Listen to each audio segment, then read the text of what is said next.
This is one of the best days when we get to start something really fabulous that we know is going to make a difference and we know people are going to enjoy in our community.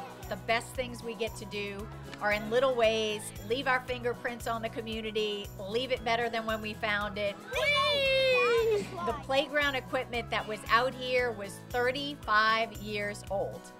It was time. I know the kids are like, oh, 35? 35 years old. So it was definitely time to replace it. It's really special when we get to do something that improves this park. We tried to do little special touches. So for the little bitty kids, we tried to make it feel like a train station because of course we know the train is right here. And so we have the Metri Express and Wally Pontiff Depot at our train station for the little bitty kids.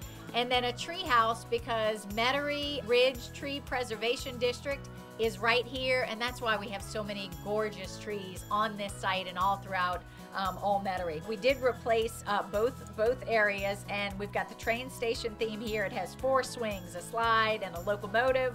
At the tree house, we have 2 slides, a bridge, and a spinner. This cost a few $100,000. So again, it's because of our families being willing to pay into our recreation millage that we're able to do stuff like this in partnership with our council district. And so we are super excited. These 2 play areas, I know my kids came up through a very different play area setup here at Pontiff. As you heard, they were 35 years old. They were not in the best condition.